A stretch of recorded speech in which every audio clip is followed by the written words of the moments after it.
আপনাদের এই মুহূর্তে যে খবরের দিকে আমাদের নজর থাকবে, গোয়েন্দাদের নজরে এবারে ধৃত জঙ্গি মনিরুলের হোয়াটসঅ্যাপ চ্যাট। মনিরুলের মোবাইলে মিলেছে বেশ কিছু হোয়াটসঅ্যাপ গ্রুপের হদিশ। মনিরুলের মোবাইলে যে সমস্ত হোয়াটসঅ্যাপ গ্রুপের হদিশ মিলেছে সেই সমস্ত গ্রুপের কথোপকথন খতিয়ে দেখা হচ্ছে। সোশ্যাল মিডিয়াতে সিদ্ধহস্ত মনিরুল। ফোনে মিলেছে একাধিক অ্যাপ এবং সেই অ্যাপগুলোতে যে সমস্ত গ্রুপগুলো রয়েছে সেই সমস্ত গ্রুপে আর কারা কারা মেম্বার রয়েছে সেই সমস্ত মেম্বারদের খোঁজ চালাচ্ছেন যারা তদন্তকারী আধিকারিকেরা রয়েছেন, যারা গোয়েন্দা আধিকারিকেরা রয়েছেন তারা। কেননা একাধিক অ্যাপ মিলেছে যে অ্যাপের মাধ্যমে জঙ্গি সংগঠনের সঙ্গে যোগাযোগ বলে সূত্র মারফত জানা যাচ্ছে।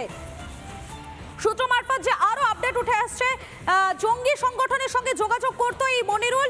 আনসারুল্লাহ বাংলা টিমের সদস্য হলেও একাধিক জঙ্গি সংগঠনের শীর্ষ নেতাদের সাথে তার যোগাযোগ ছিল বলে সূত্র মারফত জানা যাচ্ছে। আমাদের প্রতিনিধি ইন্দ্রাশিস ঠিক কি প্রতিবেদন তুলে ধরেছেন দেখাই একবার আপনাদের। হরিহরপাড়া থেকে ধৃত জঙ্গি মনিরুল শেখকে জিজ্ঞাসাবাদে একাধিক তথ্য পেয়েছে গোয়েন্দারা। গোয়েন্দা সূত্রে জানা যাচ্ছে যে এইবার তাদের নজরে অর্থাৎ গোয়েন্দাদের নজরে কিন্তু এই ধৃত জঙ্গি মনিরুল শেখের হোয়াটসঅ্যাপ চ্যাট। ক্লাস 3 অবধি পড়াশোনা করার পরেও সোশ্যাল মিডিয়াতে কার্যত সিদ্ধহস্ত ছিল এই মনিরুল শেখ, এমনটা কিন্তু গোয়েন্দা সূত্রে জানা গিয়েছে। এবং তার যে হোয়াটসঅ্যাপ চ্যাট, সেই হোয়াটসঅ্যাপ চ্যাটে একাধিক যে গ্রুপ রয়েছে সেই গ্রুপের মেম্বার ছিল এই আব্বাস আলী এবং মনিরুল শেখ, এমনটা কিন্তু তথ্য এখনো পর্যন্ত উঠে এসেছে গোয়েন্দাদের হাতে। সে 2016 এবং 2018 সালে বাংলাদেশে গিয়ে আনসারুল্লাহ জঙ্গি সংগঠন অর্থাৎ আনসারুল্লাহ বাংলা টিম এবিটি জঙ্গি সংগঠন, পাশাপাশি আরো একাধিক জঙ্গি সংগঠনের যারা শীর্ষ নেতৃত্ব রয়েছে তাদের সঙ্গেও কিন্তু কথা বলেছেন এই মনিরুল শেখ। তার মা যেটা জানাচ্ছেন ক্লাস 3 অবধি পড়াশোনা করেছিল, তার পক্ষে কি এইভাবে হোয়াটসঅ্যাপ চ্যাট করা সম্ভব, এই প্রশ্ন কিন্তু এখন উঠতে শুরু করেছে।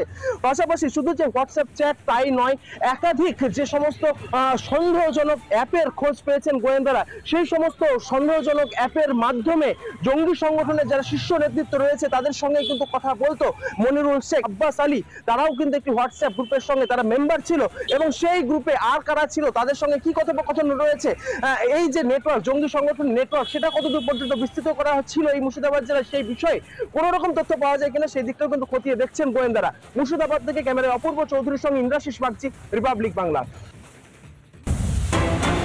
নানা ধরনের কন্টেন্ট দেখার জন্য লাইক করুন, শেয়ার করুন আমাদের ফেসবুক পেজ, সাবস্ক্রাইব করুন আমাদের ইউটিউব চ্যানেল।